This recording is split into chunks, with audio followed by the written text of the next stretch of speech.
وہ انڈین سردار تھا۔ کینیڈا میں اس کے اپنے پرائیویٹ ہسپتال تھے جہاں سے کروڑوں ڈالرز کما رہا ہے، مگر اب وہ اسلام قبول کر چکا ہے اور بہترین مسلمان بن کر دنیا کو اپنے عمل سے اسلام کی دعوت دے رہا ہے۔ اس کی قبول اسلام کی کہانی بڑی دلچسپ ہے۔ وہ بتاتا ہے کہ ہمارا تعلق انڈیا پنجاب کے شہر بنڈا سے تھا۔ میرے والدین لوگوں کو سود پر قرض دیتے تھے اور سرجیکل آلات کی امپورٹ ایکسپورٹ کا کام بھی کرتے تھے۔ ہمارے علاقے میں جتنے بھی مسلمان تھے ان میں سے کوئی بھی سود پر قرض نہیں لیتا تھا، یہاں تک کہ میں نے خود لوگوں کو فاقے کی حالت میں دیکھا، بلکہ بھوک سے بلکتے بچوں کو بھی دیکھا، مگر وہ بچوں کی افلاس دیکھ کر بھی صبر کر جاتے، سود پر قرض نہ لیتے تھے۔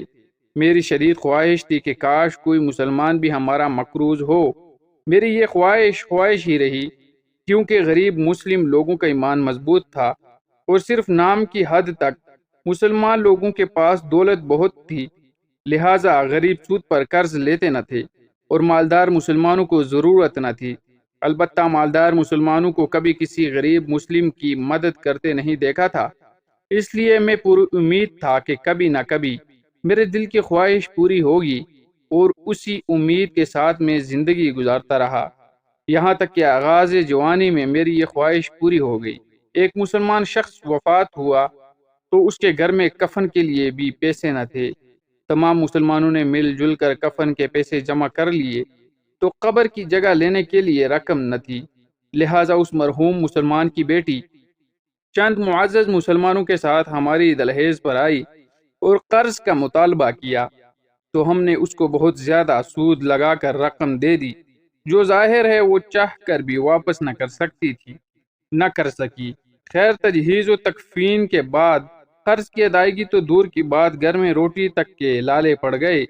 میں نے مقررہ وقت پر والدین کی اجازت سے لڑکی کو قرض واپس کرنے کے لیے مجبور کرنا شروع کر دیا، یہاں تک کہ لاکھ کوششوں کے باوجود جب وہ قرض واپس نہ کر سکی تو میں نے اسے اسلام چھوڑنا یا اپنے گھر ہمارے منتقل کروانے کا کہا۔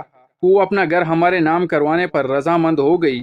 جب گھر ہمارے نام منتقل ہو گیا تو اس نے مجھ سے ہاتھ جوڑ کر کہا، اس کی والدہ بوڑھی ہے، بستر مرگ پر ہے، لہٰذا والدہ کا وقت پورا ہونے تک اسے مہلت دوں۔ میں نے ایسا کرنے سے معذرت چاہی اور ان سے کہا، آپ کچھ ماہ کا وقت مقرر کر لیں، اتنے وقت کے بعد آپ کو گھر خالی کرنا ہوگا۔ لڑکی نے والدہ صاحبہ کی حالت دیکھتے ہوئے 8 ماہ کا وقت لے لیا۔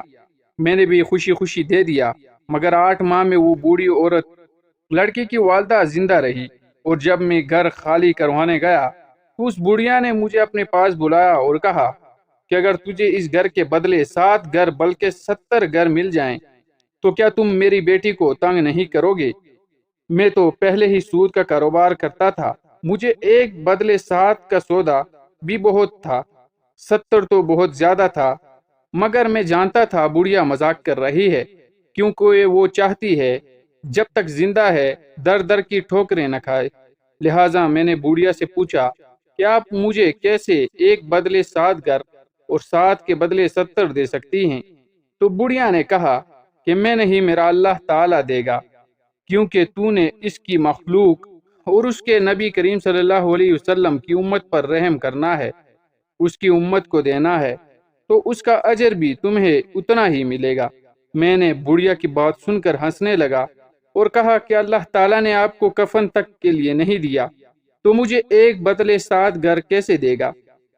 اس بزرگ خاتون نے حسب صحت و عمر مجھے سختی سے طنز کرنے سے منع کیا اور کہا، محض 5 سال کا وقت دے دو، اگر ایسا نہ ہوا تو میری بیٹی اور یہ 6 سال کا بیٹا دونوں تیرا مذہب قبول کر لیں گے۔ میں نے بڑھیا کے سامنے اس کی نوجوان بیٹی اور معصوم بیٹے سے یہ بات پوچھی تو انہوں نے ہاں میں سر ہلایا۔ میں نے گھر کی کاغذات ان کے حوالے کر دیے۔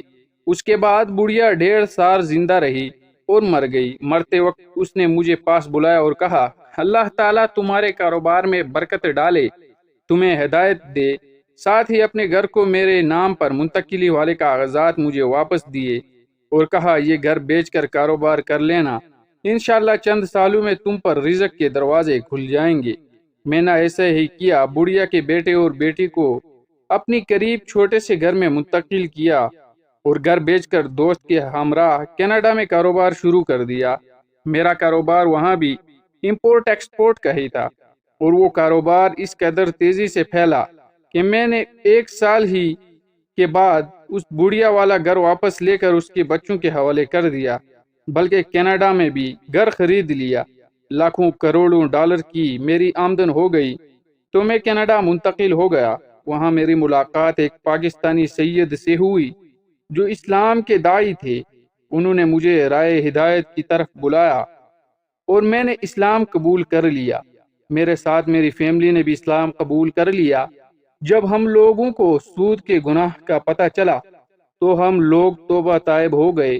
میں نے کینیڈا میں اپنا پرائیویٹ کلینک بنایا، اس میں انگلش ڈاکٹرز رکھے۔ اس بڑھیا کی بیٹی اور بیٹے کو کینیڈا بلایا اور لڑکی سے شادی کر لی۔ لڑکے کو ڈاکٹر بنا کر اپنے ہاسپٹل اس کے حوالے کر دیے، جس کی اب کینیڈا کے مختلف شہروں میں شاخیں تھیں۔